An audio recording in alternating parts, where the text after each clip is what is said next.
مولانا العظیم وبلغنا رسوله الکریم ونحن على ذلك من الشاہدین والشاکرین والحمد للہ رب العالمین۔ مولا صلی وسلم دائما ابدا علی حبیبک خیر الخلق کلہم والحبیب الذی ترجى شفاعته لكل حول من الاحوال مقتحم۔ یا ربی بالمصطفیٰ بلغ مقاصدنا واغفر لنا ما مدایا واسع الکرم یا کرم الخلق مالی من نلوذ به سواک عند حلول الحادث الامم ثم الرضا عن ابی بکر وعن عمر وعن علی وعن عثمان ذی الکرم۔ مولا صلی وسلم دائما ابدا علی حبیبک خیر الخلق کلہم۔ اللہ تعالیٰ کی حمد و ثنا امام الانبیاء حبیب کبریا جناب محمد مصطفیٰ صلی اللہ علیہ وسلم کی ذات والا صفات پر ہدیہ تبریک پیش کرنے کے بعد میں نے سورہ زمر کی آیت تلاوت کی ہے۔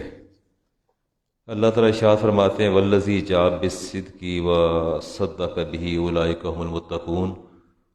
وہ ذات جو سچ لے کے آئی اور اس سچ لانے والی ذات کی جس نے تصدیق کی۔ دو شخصیات کا ذکر ہے، ایک تو سچ لے کے آ رہی ہے، وہ ذات کون ہے؟ رسالت مآب علیہ السلام کی ذات۔ اور تصدیق سب سے پہلے کس نے کی تھی؟ علی المرتضیٰ شیر خدا فرماتے ہیں کہ یہاں مراد صدیق اکبر رضی اللہ تعالی صدق بہ سے مراد آپ کی ذات ہے، آپ نے تصدیق فرمائی ہے۔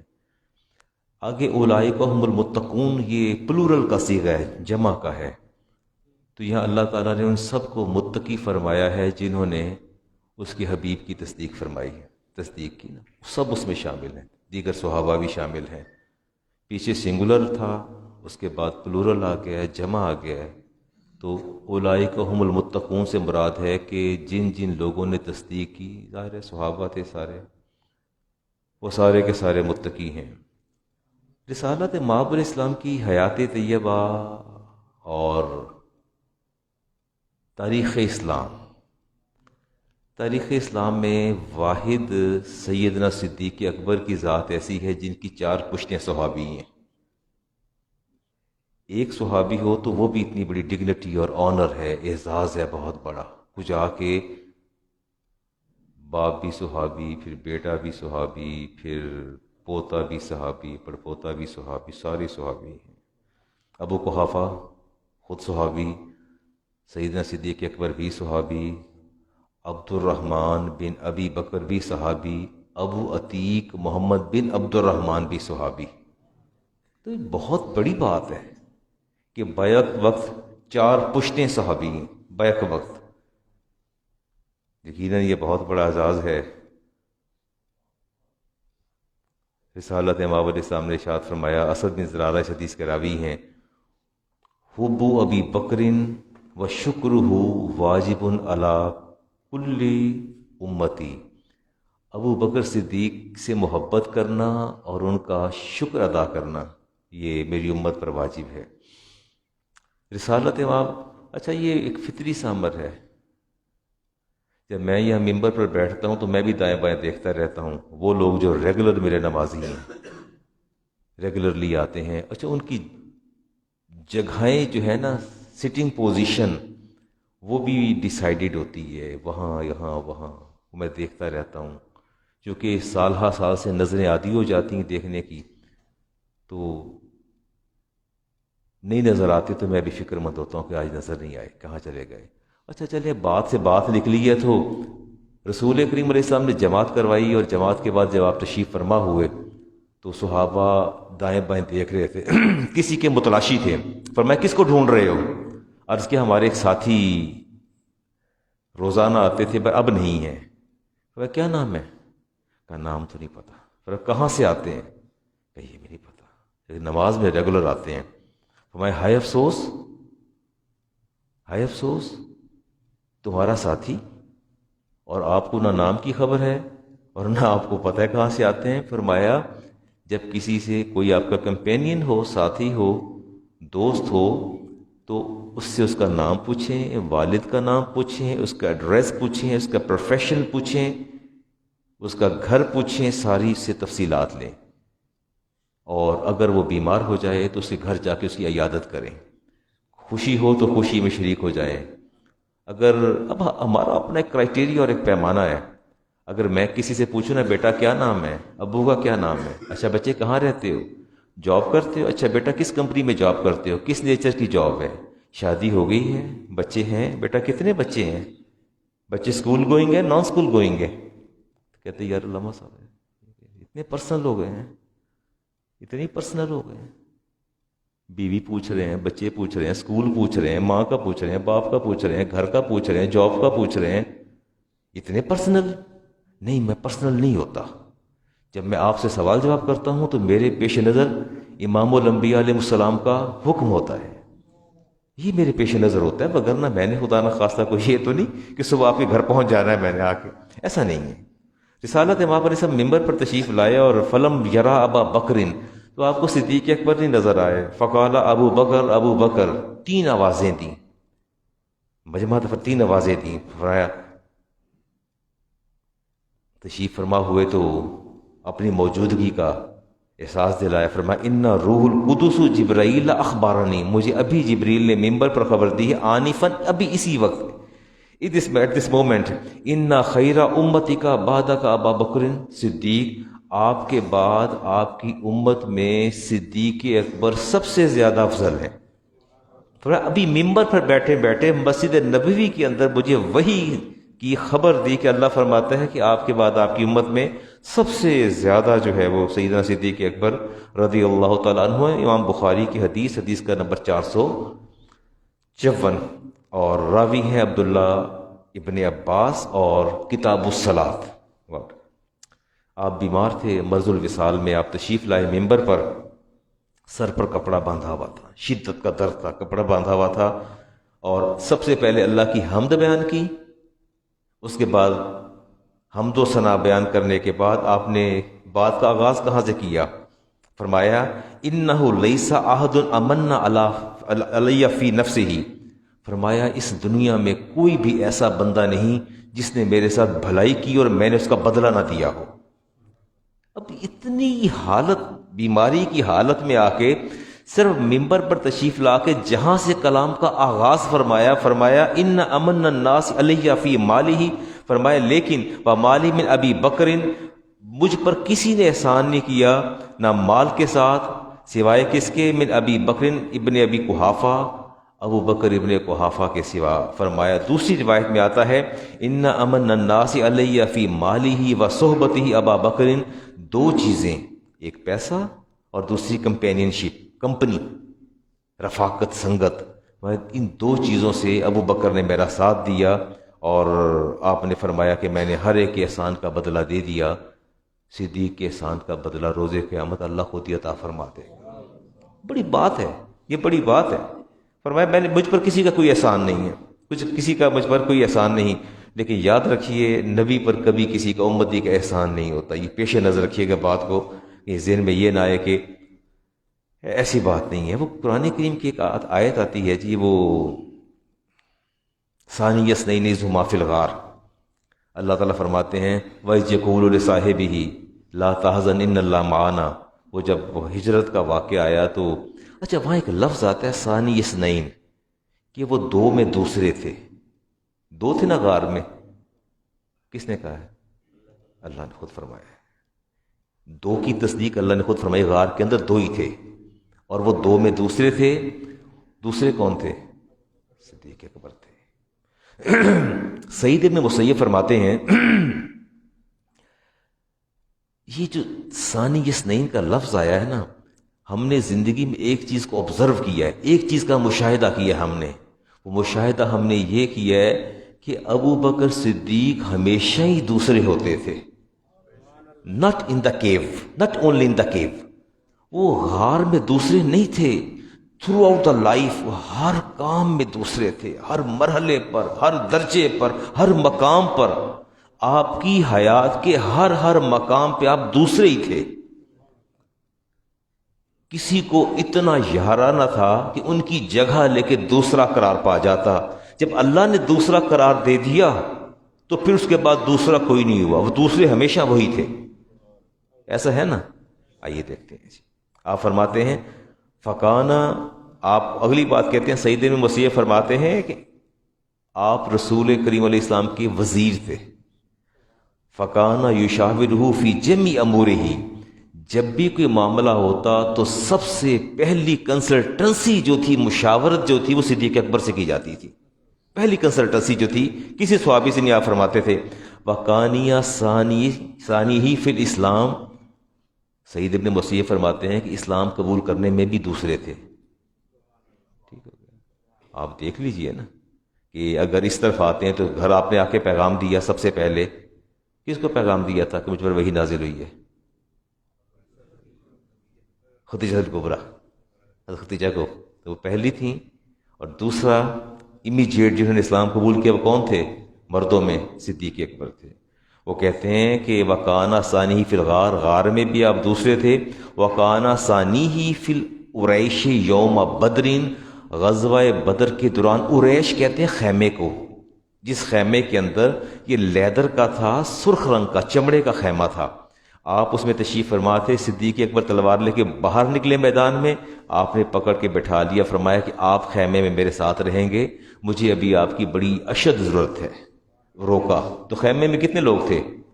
غزوہ بدر میں 2 تھے، رسالت مآب علیہ السلام. اور فرماتے ہیں وَقَانَ ثَانِي فِي الْقَبْرِ. ٹھیک ہے نا، بات آ گئی نا. روضہ انور کے اندر سب سے پہلے کون؟ رسالت مآب علیہ السلام. اور دوسرے کون تھے؟ ہاں، اصل میں یہ چیزیں کوئی کیجول نہیں تھیں، یہ وہ چیزیں تھیں جن کو اللہ نے از خود اس کا فیصلہ فرمایا. جب اللہ نے قرآن میں فرما دی کہ دوسرے، وہ 2 میں دوسرے تھے، تو پھر وہ دوسرے وہی تھے. اس کو محض اتفاق نہ سمجھا کریں کہ محض اتفاق، ایسا نہیں ہے.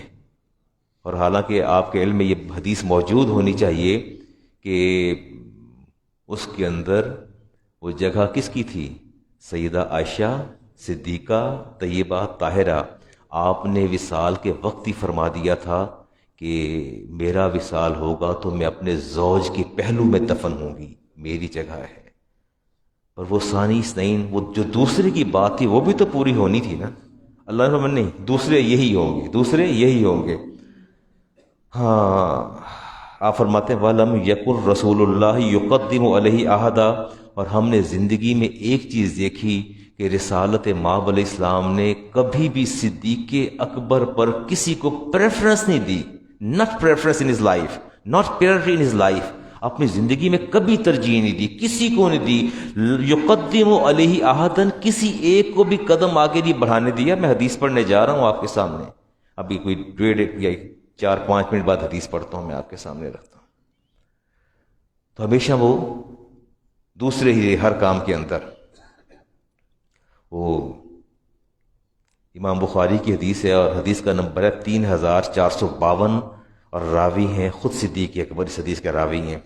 کہتے ہیں ہم غار میں تھے، ہم غار کے اندر موجود تھے، اور میں نے کہا یا رسول اللہ ان احدہم نظر تحت قدمیہ، ہم دونوں غار کے اندر ہیں، اگر کسی نے نیچے جھک کے قدموں کی طرف سے ایسے جھک کے پلٹ کے دیکھا تو فرماتے ہیں کہ تحت قدمیہ لابصرنا، ان کی نگاہ ہم پر پڑ جائے گی.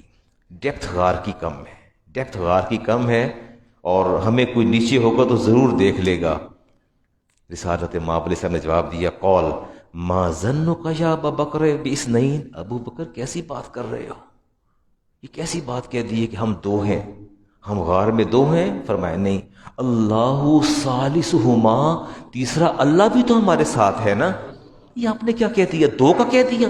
2 ہم 2 نہیں ہیں، ہم تو 3 ہیں، آپ نے 2 کیسے کہہ دیا؟ فرمایا اللہ ثالثہما، اللہ تیسرا ہے. اللہ تعالیٰ ان کی نگاہوں کے نور کو سلب فرما دے گا، ان کو ہم نظر ہی نہیں آئیں گے. تو پوری واقعہ آپ نے پڑھا، وہ مکڑی نے جالا بن دیا، کبوتری نے انڈے دے دیے. تو یہ محض اتفاق نہیں تھا، یہ قدرت کا وہ انتظام اور اہتمام تھا جو قدرت اپنے بندوں کے لیے ہمیشہ کرتی چلی آتی ہے. اگلی حدیث لیتے ہیں جی، میں تیزی سے سوئچ کرتا چلا جا رہا ہوں جی بات کو. حق امامت. حدیث پاک میں آتا ہے کہ امامت وہی کرے گا جو قوم کا ہاں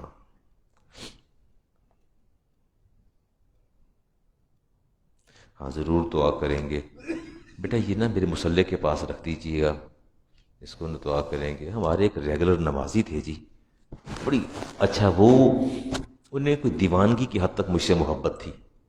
وہ ہمیشہ سال ہا سال سے پہلے صف میں آ کے بیٹھ جاتے تھے۔ میں اگر پونے ایک داخل ہوتا تھا تو ہال میں آنے سے پہلے بیٹھے ہوتے تھے۔ ساتھ ان کے دو اور ساتھی تھے، وہ ظفر صاحب نام تھا ان کا، اور وہ یہ مری کا جو سانحہ ہوا اس کے اندر وہ بھی دنیا سے رخصت ہو گئے۔ تو ان کی فاتحہ پڑھتے ہیں، مجھے یاد کروا دیجئے کہ میں نے رکھوا تو دیا۔ اللہ تعالیٰ ان کو غری کے رحمت فرمائے اور ان کے درجات بلند فرمائے۔ جمعے کے بڑے سال ہا سال سے بڑے ریگولر نمازی تھے، اور صرف جمعہ پڑھ کے جاتے نہیں تھے، جو سن کے جاتے تھے ان کے mind just like a computer ایک ایک چیز کو ڈیبیٹ کرتے تھے، اپنے سافٹ ویئر ہاؤس کے اندر بھی کرتے تھے، اپنے کولیگ سے بھی کرتے تھے کہ آج علامہ صاحب نے کیا کہا، آج کیا کہا، چلے کرتے۔ صدیقہ کائنات فرماتی ہیں قال لا ينبغي بقوم، فرمایا لقوم، کسی قوم کو یہ حق حاصل ہی نہیں ہے، من فیہم ابا بکرین، ابو بکرین، اس قوم کے اندر ابو بکر موجود ہو، ان یؤمہم غیرہ، اور کوئی دوسرا مصلی پر آ کے امامت کروا جائے۔ کس نے کہا یہ؟ رسالت مآب علیہ السلام نے فرمایا کہ میرے نبی نے فرمایا کسی کو یہ حق حاصل ہے ہی نہیں کہ مصلی پہ آ کے کھڑا ہو جائے۔ میں ایک حدیث پڑھ کے پھر چلتا ہوں جی امام بخاری کی حدیث کی طرف۔ ابی درداء اس حدیث کے راوی ہیں، اور کہتے ہیں کہ میں موجود تھا اس مجلس کے اندر، اور حدیث کا نمبر ہے جی 3461۔ ابی درداء اس کے راوی ہیں، کہتے ہیں مجلس کے اندر موجود تھے اور ہم نے دیکھا کہ بڑا عجب منظر دیکھا۔ صدیق اکبر تیزی سے چلتے آ رہے ہیں اور آپ چادر باندھتے تھے جسے تہبند کہتے ہیں یا دھوتی کہتے ہیں، وہ ایسے اوپر اٹھائی ہوئی، سانس پھولا ہوا، اور رسالت مآب علیہ السلام کی بارگاہ میں حاضر ہوئے۔ ابدا ان رکبتیہ، اور گھٹنوں کے بل بیٹھ گئے۔ آتے ساتھ ہی نا گھٹنوں کے بل بیٹھنا سمجھتے ہیں نا، گھٹنوں کے بل بیٹھ گئے۔ بیٹھنے سے مراد بیٹھے نہیں تھے، ایسے کھڑے تھے۔ رسالت مآب علیہ السلام نے دیکھا اور فرمایا اما صاحبکم فقد غامرا، لگتا ہے آج آپ کے دوست کسی سے لڑ کر آئے ہیں۔ یہ ان کے جو اندر داخل ہونے کا انداز ہے، لگتا ہے کسی سے لڑ کر آئے ہیں۔ اور رسالت مآب علیہ السلام نے پوچھا صدیق کیا بات ہے؟ ابو بکر کیا ہوا؟ کہتے ہیں جی میں اور عمر دونوں اکٹھے تھے، میرے منہ سے سخت بات نکل گئی اور میں نے عمر سے کہا کہ جذبات میں آ کے میں نے سخت کلمہ کہہ دیا ہے، آپ مجھے معاف کر دیں۔ عمر نے میری بات نہیں سنی، عمر نے میری بات نہیں سنی۔ میں نے 2 دفعہ کہا مجھے معاف کر دو، مجھے معاف کر دو، اور عمر نے بات نہیں سنی۔ اچھا یہ شکایت لگا، اچھا بڑی عجیب سی بات ہے نا، زیادتی کرنے والا خود شکایت تھوڑی لگاتا ہے، تو ادھر سے آنی چاہیے تھی۔ سیدنا عمر فاروق فرماتے ہیں کہ میں 3 دفعہ ان کے گھر گیا ہوں صدیق اکبر کے، لیکن یہ گھر میں تھے نہیں، یہ تو مسجد نبوی میں آ گئے نا سیدھے۔ اب جب عمر فاروق حاضر ہوتے ہیں جی، امام بخاری کی حدیث، اور سلام کیا رسالت مآب علیہ السلام کی بارگاہ میں، فَأَبَا عَلَيَّ، اور کہتے ہیں انہوں نے انکار کر دیا معافی دینے سے۔ میں نے انہیں کہا تو رسالت مآب نے فرمایا یغفر اللہ لک یا ابا بکر، اے ابا بکر آپ کے منہ سے سخت بات نکل گئی، کوئی بات نہیں، اللہ آپ کو بخش دے گا۔ حالانکہ آپ کو اچھی طرح پتہ ہے کہ حقوق العباد جو ہوتے ہیں اس کی معافی نہیں ہوتی نا، حقوق اللہ کی ہوتی ہے۔ حقوق العباد کے لیے بندے کو زیادتی کس کے ساتھ ہوئی؟ عمر فاروق کے ساتھ، دل ان کا دکھا، سخت کلمہ ان سے کہا گیا، اور بخشش کی نوید کس نے دی؟ رسالت میں فرمایا یغفر اللہ لک یا ابا بکر، ابا بکر اللہ تعالیٰ نے آپ کو بخش دیا، آپ کو بخش دے گا، کوئی بات نہیں۔ کیا ہوا؟ منہ سے جو سخت بات نکل گئی۔ اتنے میں عمر فاروق بھی حاضر خدمت ہوئے، رسالت مآب علیہ السلام کی بارگاہ میں سلام کیا، آپ نے رخ ادھر پھیر لیا، ادھر آ کے سلام کیا، رخ ادھر پھیر لیا۔ وجہ النبی یتمعر، رسالت مآب علیہ السلام کے چہرے پر جلال تھا اور متغیر چہرہ تھا۔ اب جب صدیق اکبر نے دیکھا یہ تو معاملہ ہی بگڑ گیا ہے، معاملہ میرا تھا، رسالت مآب کی بارگاہ میں گیا ہے، توقع سم ٹائم ایسی توقع نہیں ہوتی، اتنا شدید رد عمل سامنے آئے گا۔ رسالت امام علیہ السلام کا سلام کا جواب نہ دینا اور عمر فاروق سے رخ پھیر لینا، it matters, it was a great matter, کوئی معمولی بات نہیں تھی۔ آپ نے فرمایا کہ میرے بعد اگر کوئی نبی ہوگا تو وہ عمر ہوگا، کہ اللہ نے نبوت کے سارے اوصاف عمر کے اندر رکھ دیے ہیں، اور پھر عمر فاروق کے سلام کا جواب نہ دینا، رخ پھیر لینا۔ صدیق اکبر نے بھانپ لیا اور گھٹنوں کے بل کھڑے ہو گئے، کہا یا رسول اللہ واللہ انا کنت ازلم، یا رسول اللہ زیادتی میری ہے، عمر کی تو کوئی زیادتی نہیں ہے، غلطی تو میں نے کی ہے، سخت بات تو میں نے کہی ہے، مرتين، اس بات کو آپ نے 2 دفعہ دہرایا۔ اور رسالت امام علیہ السلام نے اتنی بات سننے کے بعد جو تاریخی جملے کہے، جو آپ نے ارشاد فرمایا، فرمایا ان اللہ بعثنی علیکم، اللہ نے مجھے نبی بنا کے تمہاری جانب بھیجا، فقلتم کذبتا، تم لوگوں نے مجھے جھٹلایا ہے عمر، وقال ابو بکر صادقا، ابو بکر نے کہا نہیں آپ سچے ہیں۔ سب سے پہلے میری تصدیق ابو بکر نے کی، اور فرمایا وَأَوْصَانِي بِنَفْسِهِ وَمَالِهِ، ابو بکر نے میری خدمت اپنے نفس سے بھی کی، اپنے مال سے بھی کی۔ فَهَلْ أَنْتُمْ تَارِكُوا لِصَاحِبِي، یہ جملہ سننے والا ہے، یہ بات سننے والی ہے۔ آپ نے فرمایا کیا تم میری خاطر میرے دوست سے درگزر نہیں کر سکتے؟ کیا تم میری خاطر میرے دوست سے درگزر نہیں کر سکتے؟ سعید ابن مسیب فرماتے ہیں کہ ابی درداء فرماتے ہیں یہ بات، فما اوذی بعدہا، کہتے ہیں جب تک صدیق اکبر زندہ رہے کسی صحابی کو اتنی جرت نہیں ہوئی کہ آپ کو تکلیف پہنچا سکے۔ کیوں آپ نے فرمایا تھا کیا تم میری خاطر میرے دوست سے درگزر نہیں کر سکتے؟ میں یہاں یہ بات کہنا چاہتا ہوں کہ کبھی کبھی ایسا بھی ہوتا ہے، کسی پر بڑا شدید غصہ ہوتا ہے اور رنج ہوتا ہے، لیکن کوئی صاحب کرامت آ جائے، صاحب تعظیم و تکریم آ جائے، اس کی خاطر اپنے بھڑکتے جذبات کے درجے کو نیچے لانا پڑ جاتا ہے۔ نہیں، حدیث سے کوئی نتیجہ بھی تو اخذ کرے نا، نہیں کریں گے اخذ نتیجہ۔ یہ بچہ بیٹھا ہے، یہ 2 بچے لڑ پڑتے ہیں آپس میں، دونوں ایک دوسرے کو معاف کرنے کو تیار نہیں ہیں، بالکل تیار نہیں ہیں، یا ناراض ہیں ایک دوسرے کے ساتھ۔ میں چلا جاتا ہوں، ان کا بزرگ چلا جاتا ہے، تو وہ آتش غضب کیا بجھ نہیں جانی چاہیے، بجھ جانی چاہیے، کہ کسی بزرگ کی خاطر بندے کو درگزر بھی کرنا پڑ جاتا ہے، اڑ نہیں جانا چاہیے۔ جبکہ بڑا بندہ آ جائے، کوئی صاحب تعظیم و تکریم آ جائے، تو پھر ضد چھوڑ دینی چاہیے۔ ضد کیا کر دینی چاہیے؟ چھوڑ دینی چاہیے۔ میں حدیث لے رہا ہوں، حدیث میں نے لاسٹ ایئر بھی پڑھی میں نے، اور اب دوبارہ پھر چونکہ میں آج ممبر پر بہت لیٹ آیا ہوں، اب حدیث پڑھ دیتے ہیں جی۔ میں دیکھتا ہوں پھر کوئی بات اگر میں کر سکا تو آپ کے ساتھ کرتا ہوں جی بات میں۔ بسم اللہ الرحمن الرحیم۔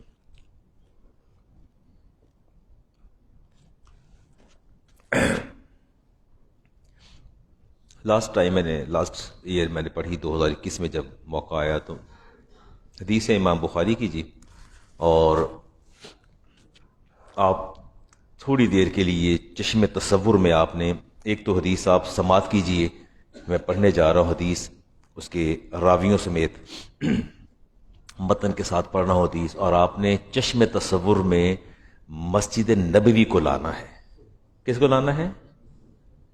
چشم تصور میں یہ دیکھیے کہ مسجد نبوی کا منظر ہے، یہ رسالت امام علیہ السلام کی جگہ امامت ہے، مصلی ہے، سامنے حجرہ ہے صدیقہ کائنات کا۔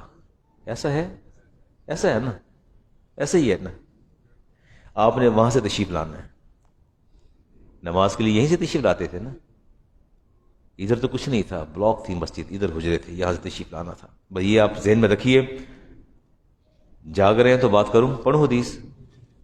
ان عبید اللہ ابن عبد اللہ ابن عتبہ قال دخلت علی عائشہ، عبید اللہ بن عبداللہ بن عتبہ فرماتے ہیں کہ ہم حاضر ہوئے سیدہ عائشہ کی بارگاہ کے اندر، فقلت، تو میں نے کہا الا تحدثینی ان مرض رسول اللہ علیہ السلام، اما ہم آپ کے پاس آئے ہیں، ہمیں کوئی بات سنائیے، رسالت امام علیہ السلام جب بہت علیل تھے، بہت بیمار تھے، اما کوئی بات سنا دیجیے۔ قالت، فرماتی بلا، ہاں میں سناتی ہوں بات۔ فرماتے ہیں سقل النبی علیہ السلام صلی اللہ علیہ وسلم، فرماتے ہیں رسالت امام علیہ السلام کی بیماری کی بہت شدت تھی، بہت شدت کی تکلیف میں تھے آپ مبتلا. فقال، اور آپ نے ہم سے پوچھا، اصل الناس، عائشہ کیا لوگوں نے نماز پڑھ لی، نماز ادا کر لی؟ فرماتی ہیں کہ فقلنا، ہم نے کہا لا، نہیں پڑھی. ہم ینتظرون کا، یا رسول اللہ وہ تو آپ کا انتظار کر رہے ہیں. اور سارے بیٹھے مسجد میں کیا کر رہے ہیں؟ کون انتظار کر رہے تھے پتہ ہے آپ کو؟ صدیق اکبر، عمر فاروق، عثمان غنی، علی المرتضیٰ، ابی ہریرہ، بلال حبشی، یہ سارے انتظار کر رہے تھے. یعنی میں نے کہا کہ ہم ینتظرون کا، آپ کا انتظار کریں. قال دولی مائی فی المخضب، فرمایا ایسا کریں آپ کہ ٹب کے اندر یا لگن کے اندر پانی ڈال دیں تاکہ میں غسل کر لوں. قالت ففعلنا، کہتی میں اٹھی اور میں نے ٹب کے اندر پانی ڈالا اور ڈال کے آپ تشریف لائے. فاغتسل فذهب لینو، آپ تشریف لے گئے، آپ نے غسل فرمایا اور غسل فرما کے واپس آئے. فاغمی علیہ، دوبارہ آپ پر غنودگی چھا گئی، بے ہوشی چھا گئی. پھر آپ چارپائی پر نیم بے ہوشی کی حالت میں تھے. ثم افاقہ، پھر آپ کو افاقہ ہوا. فقال صلی اللہ علیہ وسلم اصل الناس، عائشہ نماز پڑھ لی صحابہ نے؟ قلنا لا ہم ینتظرون کا، یا رسول اللہ وہ تو آپ کا انتظار کر رہے ہیں. وہ تو عشاء کی نماز تھی. کون سی نماز تھی؟ آپ دیکھیے کہ رسالت امام علیہ السلام کو نماز کی کتنی فکر تھی، اور صحابہ کی انتظار دیکھیے، صحابہ کے انتظار آپ دیکھیے. آپ تشریف نہیں لائے، سب کے سب صحابہ موجود تھے، کوئی بھی اٹھ کے نہیں گیا، کوئی بھی اٹھ کے نہیں گئے. نماز پڑھنی تھی عشاء کی. ہاں پھر پوچھا، 3 بار یہ روایت آتی. قالت فقات، فرمایا میرے لیے لگن میں پانی لے آؤ. پھر دوبارہ غسل فرمایا، پھر دوبارہ غسل فرمایا. فاغتسل ثم ذهب لینو فاغمی، پھر بے ہوشی ہوئی.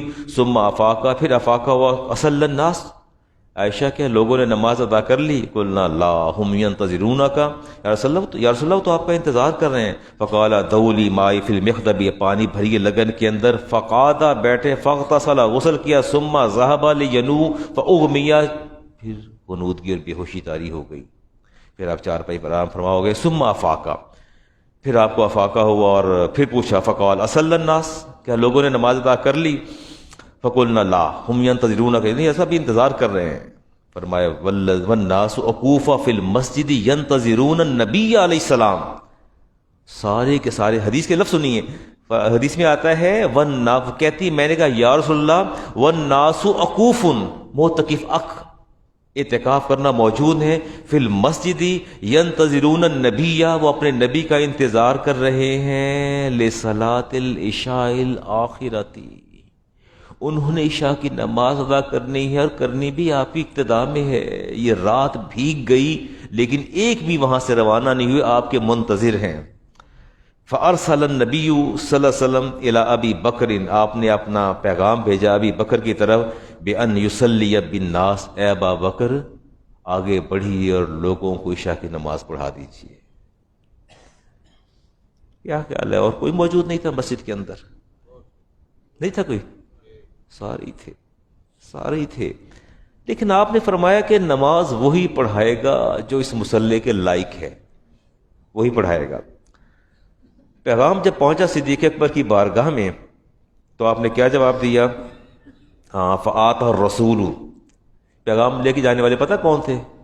بلال حبشی رضی اللہ تعالیٰ. پیغام لے کے گئے.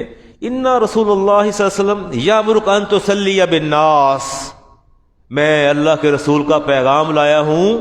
انہوں نے فرمایا ہے کہ صدیق سے کہیے کہ سب کو نماز پڑھائیں. سب کو کیا پڑھائیں؟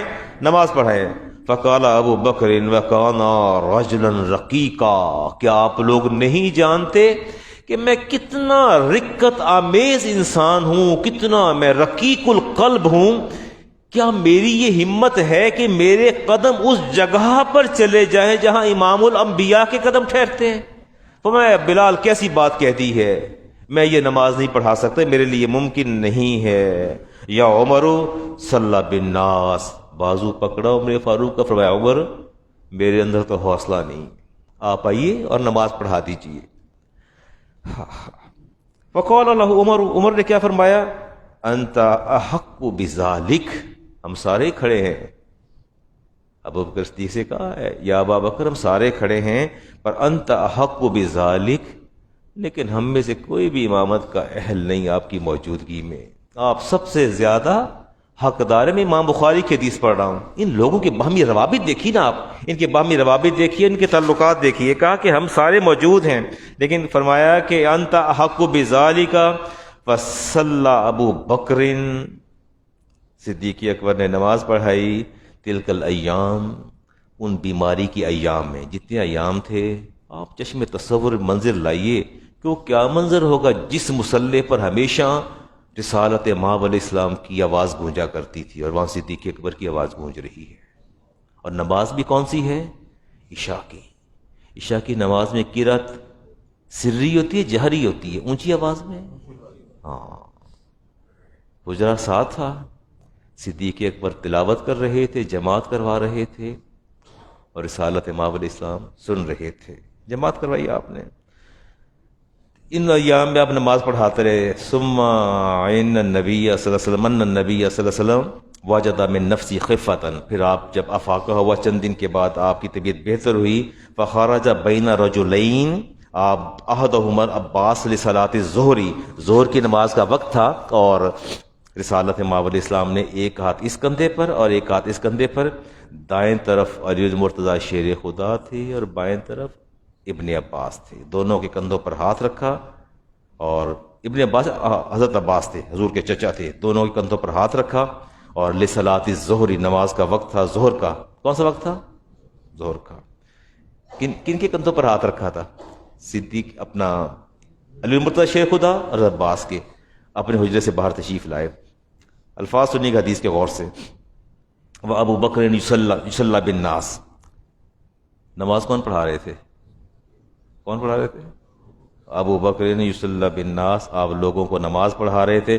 فلما راہ ابو بکر، جب ابو بکر نے دیکھا، ابو بکر کہاں کھڑے تھے؟ مصلی پہ۔ حجرہ کدھر تھا؟ نہ تو منہ ادھر تھا یا ادھر تھا؟ نہیں، بات نہیں سمجھ میں آئی جو میں نے آپ سے کہا تھا نا کہ چشم تصور میں لائیے۔ اچھا آپ مجھے ایک بات بتائیے، میں اس مصلی پہ کھڑا ہوں، نماز پڑھا رہا ہوں، ٹھیک ہے، اس کمرے سے افتخار صاحب باہر نکلتے ہیں تو مجھے کیسے نظر آ گئے ہیں؟ مجھے کیسے نظر آ گئے؟ آ سکتے ہیں نظر عمران صاحب؟ Is it possible? نہیں، میرا منہ تو قبلہ کی طرف ہے۔ حدیث کہتی ہے فلما راہ ابو بکر، امام بخاری کہتے ہیں کہ رسالت مآب علیہ السلام کے بدن کی خوشبو اور آپ کے جسم کی نورانیت اور تجلی اور آپ کے جسم کا پرتاؤ ایسا تھا کہ جہاں، بلکہ میں نے امام بخاری کی حدیث بہت پہلے آپ کو سنائی، ابو موسیٰ اشعری کہتے ہیں کہ ہم رسالت مآب علیہ السلام کو بڑی آسانی سے ڈھونڈ لیتے تھے۔ پوچھا کیسے؟ فرمایا جس راہ سے گزرتے تھے وہ راستے خوشبو میں بس جاتے تھے، اس خوشبو کی تلاش میں نکلتے نکلتے ہم آپ تک پہنچ جاتے تھے۔ بڑی لمبی حدیث میں نے پڑھی اسی جمعۃ المبارک میں، کسی موقع پر پڑھی، تو کہتے ہیں فلما راہ ابو بکر ذهب لیتأخر، ابو بکر نے کوشش کی پیچھے ہٹنے کی۔ کیا کوشش کی؟ کہ پیچھے ہٹ جاتے ہیں۔ فأومى الیہ النبی صلی اللہ علیہ وسلم، آپ نے اشارہ فرمایا ہاتھ سے، کیری آن، نماز اپنی جاری رکھیے۔ ہاں، بأن اللہ یتأخر، فرمایا پیچھے نہیں ہٹنا ابو بکر، اپنی نماز پڑھاتے رہیے، نماز اپنی۔ ٹھیک ہو گیا؟ سہارا دے کے دو شخصیات لا رہی ہیں، ادھر سے آ رہی ہیں، ٹھیک۔ حدیث کے الفاظ ایک زبر زیر میں نے کم نہیں کی، نہ میں نے ایک لفظ آگے پیچھے کی ہے، جس طرح حدیث پڑھاتا ہوں ویسے پڑھائی آپ کو میں نے۔ تشریف لائے، دونوں ساتھی آپ کے ساتھ تھے، ایک چچا اور دوسرے چچا زاد اور داماد، دونوں نے لیا۔ قول النبی علیہ السلام اجلسانی الی جنبہ، آپ نے دونوں کو حکم فرمایا کہ مجھے آگے لے چلو اور ابو بکر کے پہلو میں بٹھا دو۔ کہاں بٹھا دو؟ ٹھیک ہو گیا؟ اچھا ایک چھوٹا سا سوال ہے آپ سے، میں اکیلا کھڑا ہوں، میں نماز جماعت کرنے لگا ہوں، ایک بندہ آتا ہے میرے ساتھ آ جاتا ہے، کیا دو بندوں کی جماعت ہو جاتی ہے؟ بتائیے نا، ہو جاتی ہے نا؟ ہو جاتی ہے، کریکٹ۔ اگلی بات مجھے یہ بتا دیجئے کہ جو بندہ، میں آگے مصلی پہ کھڑا ہوں، میں جماعت کروانی، دوسرا اکیلا ہی ہے میرے ساتھ، کدھر کھڑا ہوگا آ کے؟ On my right side, exactly on my right side. میرے قدم یہ ہیں، اس کے قدم یہاں، میرے پاؤں کے ہاف پہ، نصف پہ ہوں گے. آپ بیٹا اگر میرے ساتھ نماز پڑھیں گے نا تو آپ میرے بالکل ساتھ آ کے کھڑے ہو جائیں گے. میرے اور آپ کے قدم کا اتنا ڈسٹینس ہوگا کہ جہاں میرے پاؤں کا مڈ ہے وہاں آپ کی فنگر ہوں گی، ٹوز آپ کی وہاں ہوں گی، انگلیاں آپ کی وہاں ہوں گی. امام لیفٹ پہ اور مقتدی رائٹ پہ. رائٹ؟ کلیئر بات؟ رسالت ماں علیہ السلام تشریف لائے اور فرمایا کہ مجھے ابو بکر کے پہلو میں بٹھا دو. آپ کو یہاں لا کے بٹھا دیا گیا. ٹھیک ہو گیا. اب امامت کس کے حصے میں آئی؟ لیفٹ سائڈ پہ وہ ہیں، رائٹ پہ ابو بکر آ گئے ہیں. اب امام کون ہے؟ رسالت ماں علیہ السلام. رسالت ماں علیہ السلام. پڑھنے کو تو ساری پڑھ جاتے ہیں حدیث. میں نے کہا میں آپ کو سمجھا تو لوں نا. ہاں آگے دیکھیے آگے کیا ہوا. فَأَجْلَسَاهُ إِلَى جَنْبِ أَبِي بَكْرٍ، اور ہم نے رسالت مآب علیہ السلام کو صدیق اکبر کے پہلو میں بٹھا دیا. کہاں بٹھا دیا؟ نہ یہ نماز ہو رہی تھی یا کیا ہو رہا تھا؟ نماز ہو رہی تھی. وہ لمحہ کیسا ہوگا جب صدیق اکبر نے پڑھا ہوگا السلام علیکہ ایھا النبی، پہلو میں اللہ کے رسول موجود ہیں. وہ کیسا لمحہ ہوگا جب آپ پڑھ رہے السلام علیکہ ایھا النبی ورحمۃ اللہ وبرکاتہ، اور پہلو میں موجود کون ہے؟ امام الانبیاء علیہ السلام. آپ نے پڑھا آپ نے اجلسہ الی جنب ابی بکر فقال قال فجعل ابو بکر یصلی، ابو بکر نماز پڑھا رہے تھے. وَهُوَ يَتَمُّ بِصَلَاةِ النَّبِيِّ علیہ السلام. یہ بات سننے والی ہے. لوگ کہتے تھے ابو بکر نماز پڑھا رہے ہیں یا تم بصلاۃ النبی علیہ السلام، ابو بکر نبی کی نماز کی پیروی کر رہے تھے. کس کی پیروی کر رہے تھے؟ رسالت مآب علیہ السلام. پہلے رسالت مآب علیہ السلام رکوع کے لیے اللہ اکبر فرماتے تو پھر صدیق اکبر فرماتے. تقدیم نہیں ہوئی، تقدیم نہیں ہوئی. کیسے ممکن تھا کہ صدیق اکبر پہلے تکبیر کہتے اور رسالت مآب بعد میں فرماتے؟ حدیث پاک میں آتا ہے فجعل ابو بکر یصلی وهو یاتم بصلاۃ النبی علیہ السلام، اور آگے تھا والناس بصلاۃ ابی بکر، لوگ ابو بکر کی نماز کی پیروی اور اتباع کر رہے تھے، ابو بکر اپنے نبی کی نماز کی اتباع کر رہے تھے. ٹھیک ہو گیا. میں نے کہا آج آپ کو حدیث پاک پھر سنا دیں. گزشتہ سال میں نے سنائی تھی اور آج پھر سنا دی میں نے. اب میں چھوٹی سی بات چھیڑنے جا رہا ہوں، اپنے ٹاپک کو سوئچ کر رہا ہوں میں جی.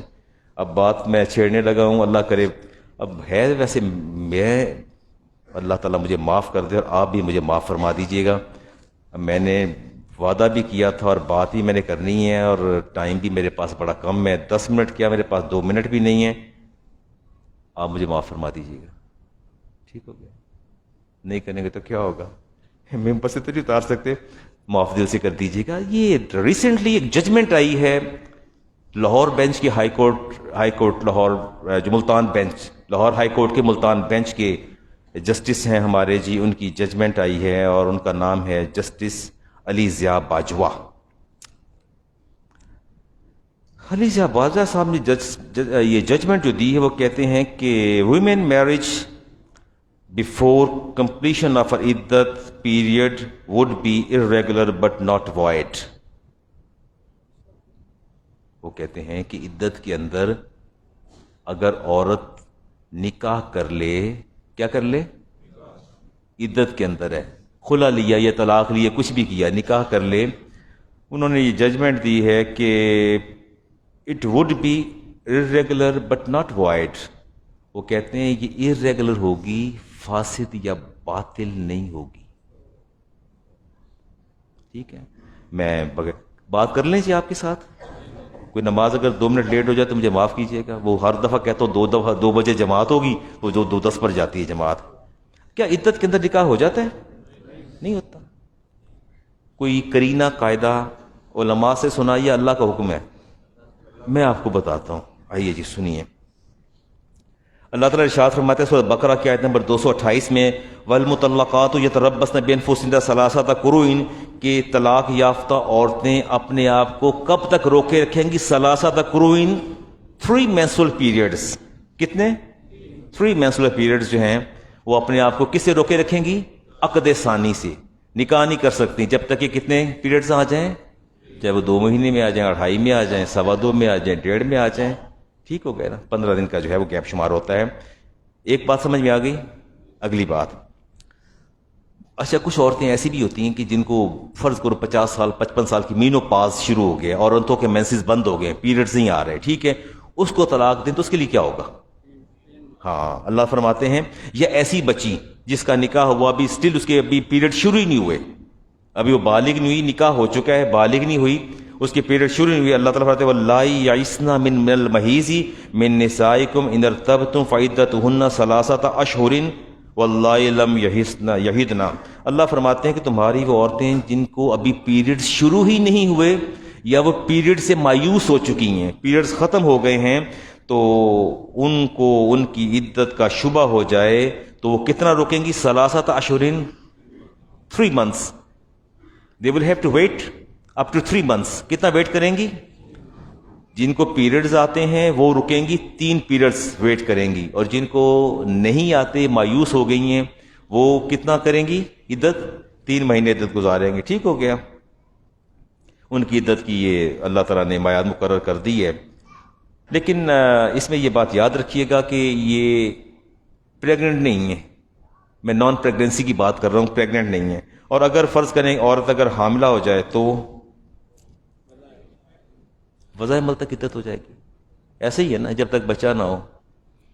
اچھا اگر شوہر نے طلاق دی اور بیوی اس وقت 2nd یا 3rd منتھ میں چل رہی ہے تو پھر 3 مہینے ویٹ کرے گی up to the delivery of the baby, ٹھیک ہے نا، اس کی عدت آگے چلی جائے گی۔ بات سمجھ میں آ رہی ہے؟ میں ججمنٹ پہ بات کر رہا ہوں، ہائی کورٹ کی ججمنٹ آئی ہے۔ اگر شوہر فوت ہو جائے تو والذین یتوفون منکم ویذرون ازواجا یتربصن بانفسہن 4 اشہر وعشرا، اللہ فرماتے ہیں اگر شوہر فوت ہو جائے تو پھر بیوی کتنا انتظار کرے گی؟ 4 مہینے 10 دن، ٹھیک ہو گیا۔ ہاں اگر عورت پریگننٹ ہو تو میں نے عرض کیا نا وَأُولَاتُ الْأَحْمَالِ، سورۃ طلاق کی آیت نمبر 4، اجلہن ان یضعن حملہن، اللہ فرماتے ہیں حملہن، اللہ فرماتے ہیں اگر عورت حاملہ ہو تو اسے طلاق ہو جائے یا شوہر فوت ہو جائے تو اس کی عدت کہاں تک چلی جائے گی؟ کہاں تک چلی جائے گی؟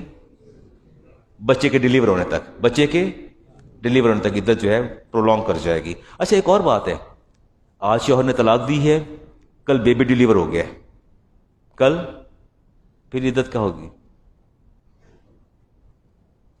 میں استاد ہوں، فقہی بحث چھڑ گئی ہے، عدت ختم ہو جائے گی، کیا ہو جائے گی؟ ایک دن آپ نے بھی مجھ سے پناہ مانگنی، یار مولوی کو اللہ دی پناہ مانگو۔ چلے اگلی بات اللہ فرماتے ہیں وَلَا تَعْزِمُوا، سورۃ بقرہ آیت نمبر 235، وَلَا تَعْزِمُوا عُقْدَةَ النِّکَاحِ حَتَّى يَبْلُغَ الْکِتَابَ أَجَلَهُ، اللہ فرماتے ہیں خبردار کوئی عورت اگر عدت کے اندر وَلَا تَعْزِمُوا عُقْدَةَ النِّکَاح، تمہارا رب تمہیں حکم دیتا ہے کہ تم نے نکاح کا ارادہ بھی نہیں کرنا۔ نکاح کرنا تو بڑی دور کی بات ہے، یہ ارادہ دل کی کیفیت کا نام ہے نا۔ اللہ فرماتے ہیں دل میں خیال بھی نہیں لانا، تم نے ارادہ بھی نہیں کرنا کہ عورت عدت کے اندر جا رہی ہے تو تم نے کیا نہیں کرنا؟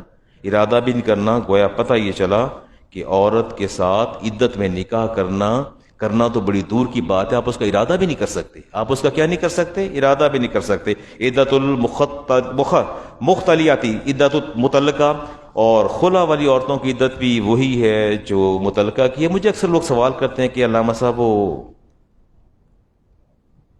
ابو فوت ہو گئے ہیں اور امی کی عدت، تو میں کہ بیٹے 4 مہینے 10 دن، کہتے ہیں اب کیا عدت ہے؟ 60-65 سال کی خاتون بوڑھی، اسی کیا عدت ہے؟ ایسا نہیں ہے۔ بس اوقات طلاق پچھلی عمر کے حصے میں بھی ہو جاتی ہے، اس کا مطلب یہ نہیں کہ آپ وائلیشن شروع کر دیں، قوانین کو جو ہے آپ رون ڈالیں۔ عورت کسی بھی عمر کے حصے میں ہوگی وہ عدت پوری کرے گی، کیا کرے گی؟ عدت پوری کرے گی۔ اور میں دیکھتا ہوں یہ ایک حدیث جو ہے وہ آپ کے سامنے رکھ دوں۔ اچھا کیا اگر وہ نکاح کر لیں، اگر وہ نکاح کر لیتے عدت کے اندر تو طلاق ہوگی؟ نکاح ہی نہیں ہوگا۔ نکاح منعقد ہوگا؟ نہیں نکاح منعقد نہیں ہوا. نکاح کیا نہیں ہوا؟ منعقد نہیں ہوا. نکاح نہیں ہوا اس لیے طلاق نہیں ہوگی. اس کا طریقہ یہ ہے کہ مرد کہے گا کہ میں نے اس نکاح کو جو کیا یہ فیک تھا، میں نے ترک کیا. عورت کہہ دے، دونوں میں سے کوئی کہہ دے میں نے اس کو ترک کیا، تو بات جاتی رہے گی. سلیمان بن یسار طلیحہ الاسدیہ کان تحت رشید الثقفی فطلقہا فی عدتہا فضربہا عمر بن الخطاب. عمر فاروق کو پتہ چلا کہ سلیمان بن یسار نے، طلیحہ اسدیہ نے اس کے ساتھ اپنا نکاح کر لیا عدت کے اندر. عمر فاروق نے کیا کیا تھا؟ وَضَرَبَا زَوْجَهَا بِالْمِخْفَقَةِ ضَرَبَاتٍ وَفَرَّقَ بَيْنَهُمَا. دونوں کو پکڑ کے کوڑے لگائے، لکڑی کے درے مارے، دونوں کو مارے، اور مارنے کے بعد کیا کر دیا؟ دونوں کے مابین سیپریشن. دونوں کے مابین کیا کر دی؟ سیپریشن کر دی. کہیں 40 کوڑے کی بات آتی ہے، کہیں اس کی بات آتی ہے. اور ہمارے فقہا کہتے ہیں اس نکاح میں جو شامل ہوئے، جنہیں پتہ تھا کہ عدت میں ہے، لڑکی جو لڑکا عورت عدت میں ہے، نکاح میں شامل ہوئے، ان سب کو جو ہے سزا ملنی چاہیے. سب پر جو ہے ان کو اس کی سزا ملنی چاہیے، کیونکہ اس میں شریک کیوں ہوئے، حرام کام میں شریک ہوئے، لہٰذا وہ سب کے سب سزا کے مستحق ہیں. اور یہاں ہے کہ اگر اس نے عورت کے ساتھ عمل تزویج کر بھی لیا ہے تو اس پر حد لاگو نہیں ہوتی، حد لاگو نہیں ہوگی. بہر طور ایک بات تو کنکلوڈ ہو گئی نا، عدت کے اندر نکاح کرنا حرام ہے، حرام ہے، حرام ہے. نکاح منعقد نہیں ہوتا. میں جسٹس علی ضیاء باجوہ صاحب کی خدمت میں بڑے ادب سے گزارش کروں گا کہ اپنے اس فیصلے پر نظر ثانی کریں، اپنے اس فیصلے پر نظر ثانی کریں. انہوں نے نکاح کو برقرار رہنے دیا ہے اور اسے irregular ڈکلیئر کیا ہے. It is not irregular, it is void. یہ ریگولر نہیں ہے، نکاح منعقد ہی نہیں ہوا. اور دونوں کے مابین جو ہے، ورنہ اسٹیٹ کو چاہیے کہ آگے بڑھے، دونوں کے مابین جو ہے یہ اس طرح جو قرآنی حدود پامال ہو رہی ہیں اس کا خیال کرنا چاہیے. ابو موسیٰ اشعری رضی اللہ تعالیٰ عنہ. اچھا، it is rather difficult to go back to retreat. واپس جانا بڑا مشکل ہو جاتا ہے. ایک دفعہ ججمنٹ آتی ہے، ڈیسیژن دیتے ہیں آپ، جب کل پتہ چل جائے نا کہ ڈیسیژن غلط ہوا ہے کہ نہیں یار میں فیصلہ کر لیا، میں پیچھے کس طرح ہٹا، تو بڑا اوکھا کام ہے. میں نے سنا، خود دیکھا.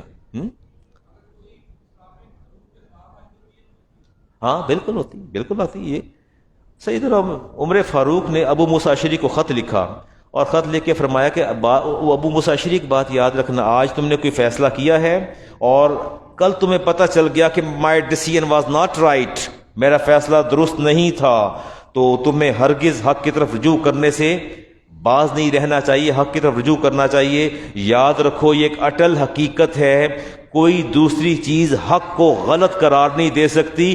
اگر اگلے دن پتہ چل جائے کہ میرا گزشتہ فیصلہ ٹھیک نہیں تھا، اس کو ریوائز کرو، ریوائز کر کے اعتراف کرو اپنی غلطی کا اور فیصلہ بدلو. یاد رکھو باطل پر اڑے رہنے سے کہیں حق باطل نہیں ہوتا، حق حق ہی رہتا ہے، حق حق ہی رہتا ہے. کیا تم نے اپنے رب کا پیغام نہیں سنا؟ وَإِذَا قِيلَ لَهُ اتَّقِ اللَّهَ، جب ان سے کہا جاتا ہے اللہ سے ڈرو، أَخَذَتْهُ الْعِزَّةُ بِالْإِثْمِ، تو وہ کہتے ہیں کہ عجب نفس. It is rather difficult for us to retreat or to go back on footing. یہ بہت مشکل ہے کہ ہم پچھلے قدموں پر جائیں، ہماری عزت خراب ہوتی ہے.